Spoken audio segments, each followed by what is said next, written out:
In the last 24 months, our agency did around $4 million in revenue. And AI was a big part of how we were able to move that fast. But not in the way people usually talk about it. It was not because ChatGPT wrote emails for us. It was because AI helped us build internal tools, test ideas faster, automate repetitive work, and turn workflows that used to take hours into systems that just run in the background. And in this video, I'm going to show you the actual AI automation stack that we use. What we used to use before, what we use now, what has made us real money, and what I still would not fully automate. Let's get into it. All right. Most businesses are not bottlenecked by one thing. They're bottlenecked by 1,000 small things.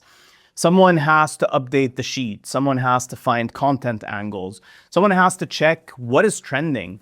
Someone has to review calls, and then someone has to build a prototype, and someone has to test a landing page. And the list goes on and on and on. The dangerous part is that none of those tasks feel big enough to fix. But when you add them all up together, they eat away at your company.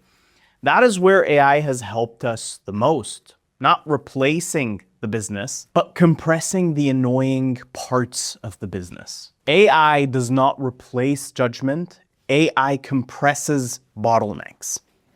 Look, our stack has changed a lot. Earlier, we used to use a lot of Zapier, Notion, and tools like N8N for automations. These tools were super useful at the time.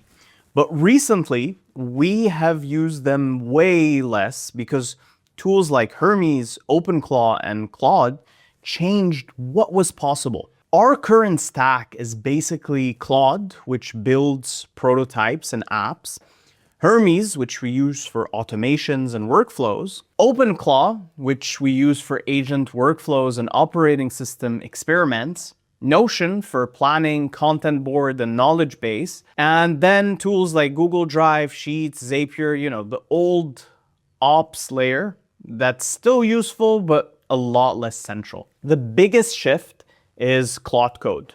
Before, we would get quoted $20,000 to $25,000 for a prototype or an MVP web app, and then maybe another $5,000 for every new feature we wanted to test.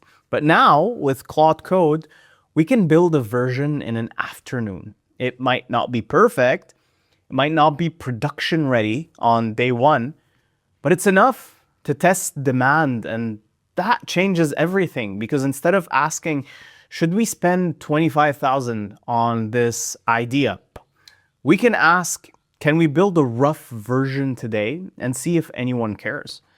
That is a completely different business rhythm. The first workflow I want to show you is Founder Funnel. This is a product we are working on for founders who want to create better content, but do not have time to live on X all day. The problem is simple. Founders know they should post. They know they should react to what is happening in the market, but they're not going to sit on X 24/7 looking for trends. So Founder Funnel helps surface what happened in the last 24 hours, what is relevant to you, what angles might be worth for you to respond to. But the important part is what it does not do.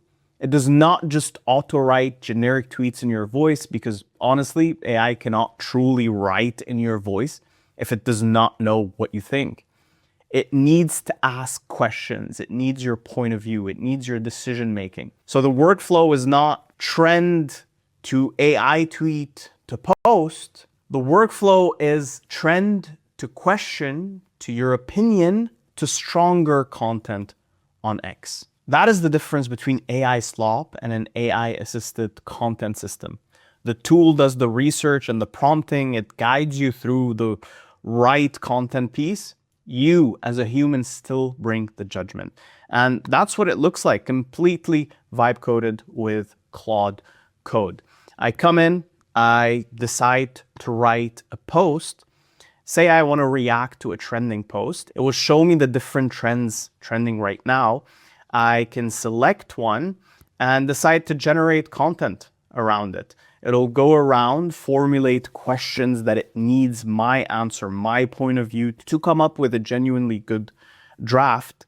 And once it has that, it will start asking me those questions one by one. And there you go. It starts asking me different questions. Do you think Anthropic's model of sending applied AI engineers directly into Blackstone's 200 plus portfolio companies actually threatens McKinsey Deloitte? So it'll ask me relevant questions to that specific trend or news item. I'll just click skip on all of these. It's going to give me something very generic because I didn't give it information. Let's go for a short tweet for this one. Generate a draft, and it'll start drafting it right now. Mind you, it'll put in my thoughts. I just skipped everything for the sake of this tutorial. And there we go. Anthropic just built a $1.5 billion consulting arm to replace Deloitte and McKinsey. Ruthless, but the economics make sense. And now I have a tweet I can use to reply to or participate in this massive news that just came out in the AI space. The second workflow is our clipping platform. This is at clips.unfungible.xyz. I built this with Claude Code and OpenClaw a couple of months ago, and it has had a very real impact on our business. This one workflow brings in roughly $20,000 to $40,000 a month for us in revenue.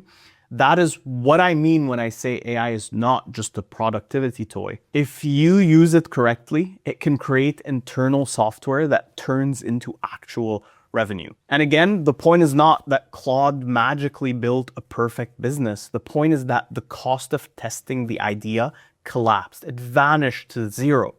Before, something like this would have been a long development cycle. Now we can build, test, improve, and only invest more time when the market shows us it's something worth it. It's something it actually wants and craves.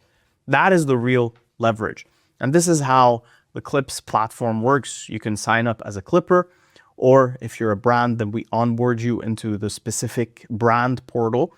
But if you're a clipper, you log on, you see all the active campaigns, you can participate on them. This is the admin view, so this is only our view. No one else gets to see it, but we're able to manage campaigns. We're able to see everything we need as admins from the back end. And this is, here you go, the revenue so far this month, $16,000, which is great to see from this one app. The third workflow is our sales automation pipeline. My co-founder Leon has talked about this in more detail, but the high-level version is this. The system finds leads, it scores them, it gives us a way to contact them. We reach out, it puts them into our CRM. Then after calls, it pulls in the transcript from those calls.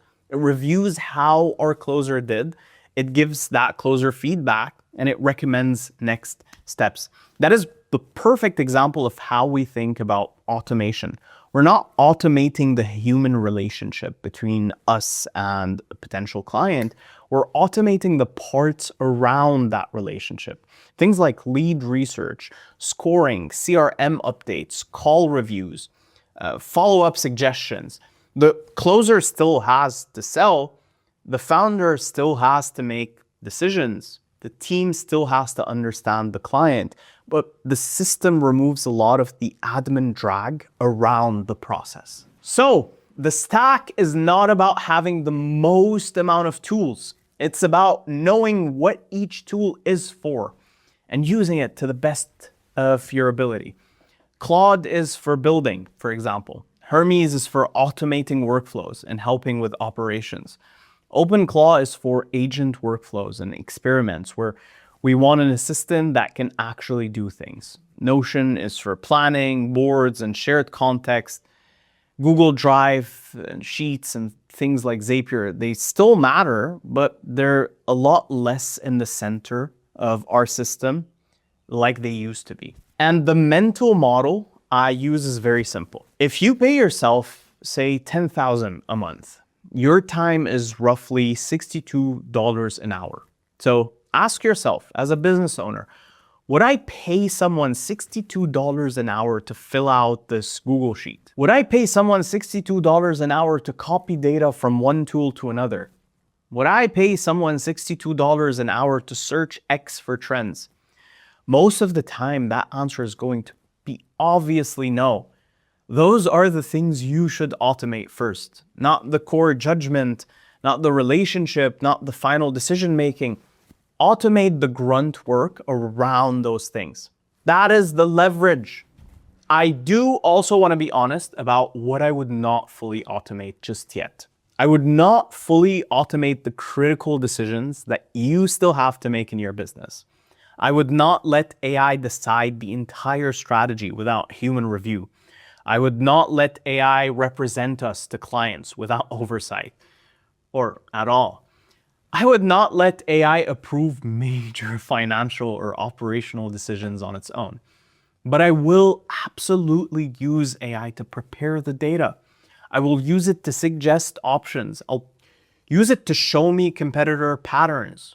I'll use it to summarize calls, to build first prototypes, to find the next bottleneck. That is the balance between, having an AI that helps you and having an AI that does everything for you. AI does the heavy lifting. You, as a human, you still get to make the call. So that's it. That's the AI automation stack behind the last 24 months of our business. If you want me to make a more tactical video where I break down one of those workflows step by step, comment which one you want, whether it's the founder funnel, the Clips platform, the sales automation pipeline, or our Hermes workflows, whichever one it is. And if you're building your own AI automation stack, start with one boring task that wastes your time every single week. Do not start with the most complicated part of your business. Start with the thing you should never have been doing manually in the first place. As always, subscribe if you enjoyed this video, and I'll see you in the next one.